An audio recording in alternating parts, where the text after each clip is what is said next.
E é claro que agora eu vou receber a neurologista Lorena Bochenek para falar sobre os benefícios do café para a saúde. Vem cá, doutora. E que doutora bonita, viu, gente? Ai, obrigada. Seja bem-vinda. Obrigada pelo convite, obrigada pela oportunidade. Nós que agradecemos a sua presença aqui, doutora. E numa tarde muito especial. Quero saber primeiro, a senhora gosta de café? Amo. Não é à toa que eu disse que é especial. E é um privilégio poder falar sobre justamente o café, porque eu trato de muitas pessoas que têm enxaqueca, que têm ansiedade e que existe um mito aí quando fala de enxaqueca, de ansiedade e café. E a gente precisa conversar mais sobre isso, porque a informação que vocês me proporcionam estar aqui participando e levando é oportunidade de escolha, oportunidade de fazer melhores escolhas que muitas pessoas que têm enxaqueca hoje em dia falam não para um cafezinho e é uma judiação. Então vamos começar falando sobre isso. Tem alguma coisa relacionada ao café e à enxaqueca? Tem, porque a cafeína é um psicoestimulante no cérebro, vai estimular todas as células, todo o sistema nervoso central. E um cérebro de quem tem enxaqueca, ele já é mais estimulado por si só. Então, o que a gente tem que cuidar? Nem 8 nem 80, então é um meio termo. Eu posso sim, mesmo com enxaqueca, tomar meu cafezinho, mas não exageradamente, porque o exagero é o que nos condena em tudo na vida, não é só com enxaqueca, não é só com café. E o café, para nós brasileiros, para nós goianos, ele representa muito mais do que a cafeína em si. Representa o encontro, representa o aconchego, representa o intervalo no meio do trabalho. Então, o café é sim algo que vai nos salvar muitas vezes de momentos difíceis no dia a dia, de dar energia, porque ele ativa o sistema nervoso, então ele me deixa mais atento. Entretanto, não posso ficar em doses altas, porque senão dá uma aceleração no coração, aí começa a palpitar, começa a sentir um mal-estar. Então, vamos dar boas-vindas ao meio termo, ao equilíbrio, com o café também. O que a senhora falou, né? Assim, tudo exagero faz mal, né? E o engraçado, como você falou, né? O café, ele sempre está em bons momentos na nossa vida. Quando a gente quer conversar com alguém, né? Com um amigo, com a família, fala, vamos lá para casa tomar um café, né? Justo. Então, assim, o café, ele vem com um misto de sentimentos bons, né? De companhias boas. E, doutora, a senhora falou da questão da eficácia do café. Ele realmente dá uma energia? A gente tomar aquele café todos os dias, ele dá uma energia pra gente? Sim, a cafeína estimula áreas no cérebro que vai aumentar a produção da serotonina, da dopamina, e são neurotransmissores importantíssimos para nos dar um bem-estar, nos dar uma certa energia para nos ligarmos às nossas atividades do dia a dia. Então é fato, a cafeína do café, ela vai proporcionar uma energia, um gás para a gente fazer as atividades do dia a dia. E o que é muito interessante é justamente isso que você ressalta, que o ser humano, ele não é só instinto. O animal é só instinto, ele está com fome, ele vai comer, ele vai matar a fome. O ser humano é mais do que um instinto de um animal, ele é um ser de linguagem. Então, o café não é a cafeína em si, o café representa algo para cada um de nós. E é por isso que você fala, e é por isso que temos que ter uma mesa bem posta. Por quê? Porque isso faz nos lembrar de coisas da nossa memória. Então, o café, para mim, por exemplo, me faz lembrar de uma reunião familiar, de um momento de compartilhar algum sentimento, algum problema, algo que eu preciso perguntar a opinião do outro. Então, assim, o café e tudo que está associado à alimentação vai mais do que o valor nutricional, o valor do qual que é o produto que tem ali, quanto de cafeína tem ali, mas vai no que a gente coloca como o que representa aquele momento. Que coisa boa, tá vendo, gente? Agora eu queria fazer uma pergunta para a senhora em relação à dependência do café. O café, ele causa dependência? Causa, né? Por quê? Porque como ele vai lá no cérebro e estimula dopamina, que é tudo aquilo, dopamina é aquilo que a gente sente quando a gente está muito eufórico. Quando, por exemplo, eu fiz uma coisa que eu gosto muito, que me dá muita satisfação. Então, como a cafeína estimula a dopamina, o que ela vai fazer? Que eu procure de novo aquele momento daquela satisfação, daquele prazer, daquela euforia. Com isso, se eu não cuidar, eu fico escravo dessa sensação e vou em busca de tomar o café para buscar essa sensação. Então, não é o café que vai mandar em mim, mas eu é que mando no café. Essa que é a grande questão. Por isso que o café não pode ser considerado o vilão.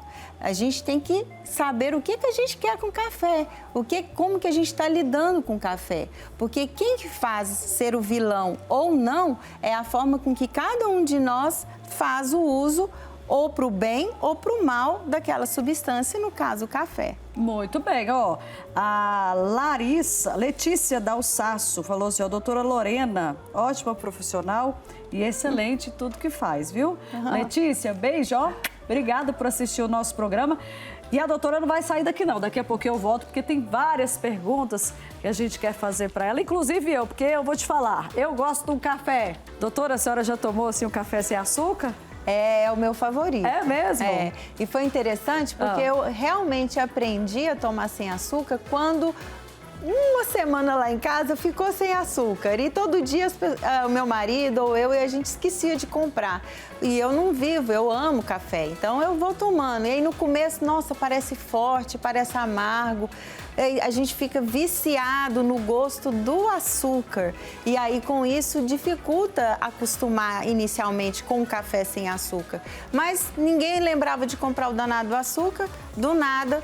No 8º dia estava eu lá amando café sem açúcar e eu hoje não consigo tomar com açúcar ou qualquer outro tipo de adoçante. Aprendeu a tomar o café na marra. Na marra, na marra. Mas hoje também não quer mais açúcar no café? Não. Nem faz falta.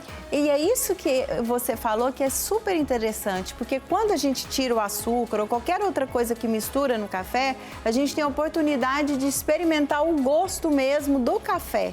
E o gosto do café é incomparável. É um gosto que, para mim, representa uma energia, uma vontade de viver, uma vontade de acordar, de ir trabalhar, de conversar, de estar junto com outras pessoas. E é isso que é muito bom. E olha para você ver o tanto que é interessante. Antigamente era só o nosso pozinho com aquele coadorzinho de pano mesmo e aquele cheirinho incomparável. É o aroma que ativa o sistema nervoso central das lembranças afetivas. Né? Verdade. E aí estamos todos nós em volta da mesa tomando um cafezinho. E hoje as coisas estão tão evoluídas que nós temos aí inúmeros cafés gourmets. E ele vai fazer vários aqui pra gente hoje, vamos aprender, viu? Muito bom. E eu vou voltar aqui com a doutora Lorena, que eu tenho algumas dúvidas aqui para tirar com ela. Eu estava comentando com ela que eu tirei o café, já tem um tempo, por um propósito mesmo, e eu senti no começo muita dor de cabeça.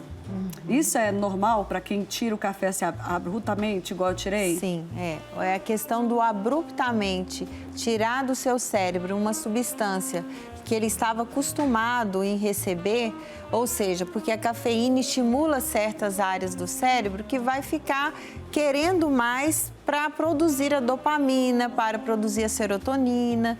E aí, se você abruptamente retira, o cérebro vai sentir falta.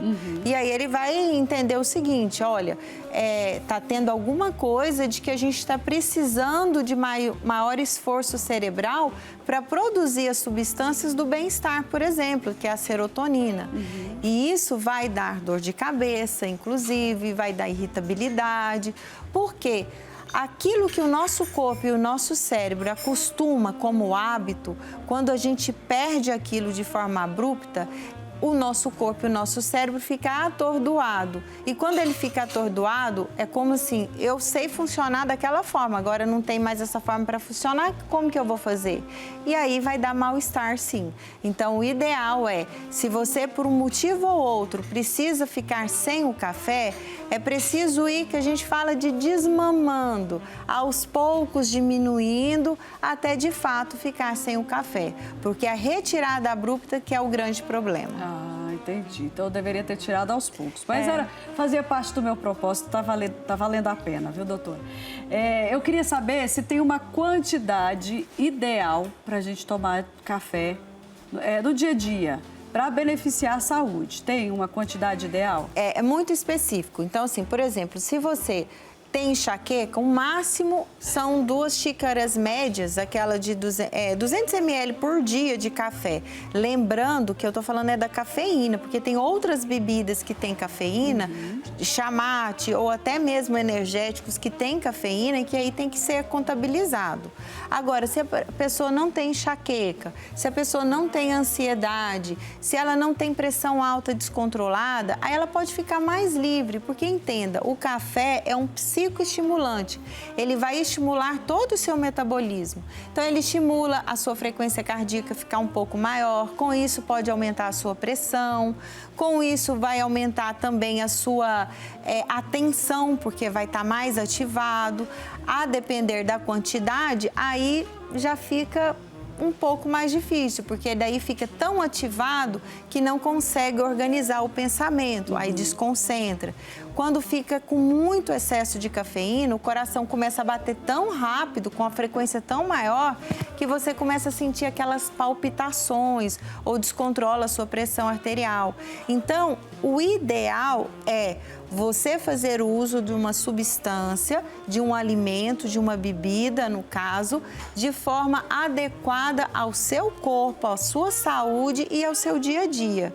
O que não vale é pegar, por exemplo, modelos de vidas, o que está muito comum na internet, na rede social, e fazer com que aquilo vire um hábito na sua vida. Faz sentido no seu dia a dia? Faz sentido no seu hábito? Faz sentido na sua rotina? Se fizer, está tudo certo. Mas se não fizer, há um preço a que se pagar, que é passar mal, ter gastrite, ter náusea, ou não dormir de forma adequada, porque como ele ativa o sistema nervoso central, ele dificulta entrar no processo do sono. Então, tudo é uma questão de boas escolhas adequadas aos seus hábitos e à sua rotina.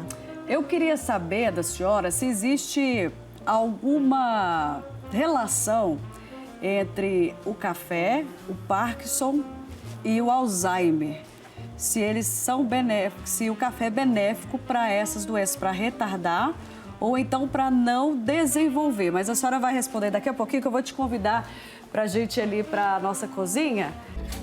Estamos de volta com Aqui em Casa. Muito obrigada pela sua companhia. Eu, com o meu cafezinho aqui na mão. Que café gostoso, viu, gente? Hoje é o Dia Mundial do Café. Já tomou o seu hoje?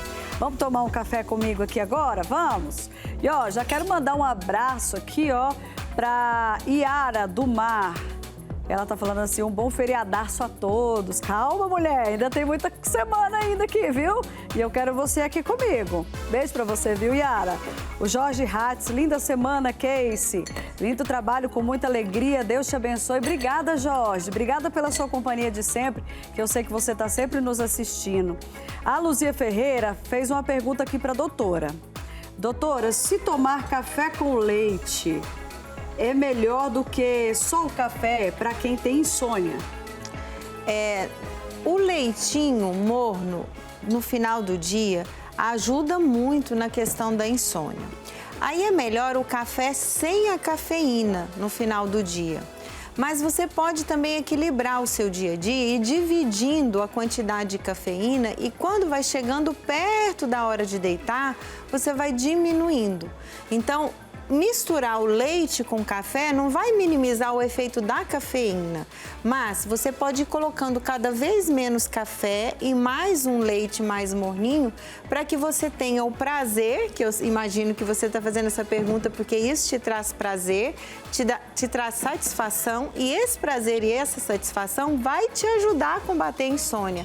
Então só dose um pouquinho menos de café ou pegue um café descafeinado e vai aproveitando o seu cafezinho com leite perto da hora de deitar para ter uma noite bem tranquila para você no outro dia acordar e viver sua vida. Tá vendo, Luzia? Não precisa ficar sem o cafezinho, tá bom? Vou chamar a doutora Lorena para tirar uma dúvida da gente. Harrison, se você já quiser colocando o café aqui pra gente. Doutora, eu fiz uma pergunta, pode vir aqui desse lado. Enquanto o Harrison pode passar com o café. Aí você passa por aqui, ó, já vai organizando ali. Só mais uma perguntinha rapidinha, em relação ao Parkinson e o Alzheimer. Tem alguma relação com benefícios para essas doenças? Existem estudos que ainda estão sendo realizados, ainda não são conclusivos para a gente afirmar essa questão. Mas o importante nessas doenças, tanto o Alzheimer, tanto o Parkinson, que são doenças neurodegenerativas e que nós não sabemos a causa. Por isso, nós não temos o tratamento de cura.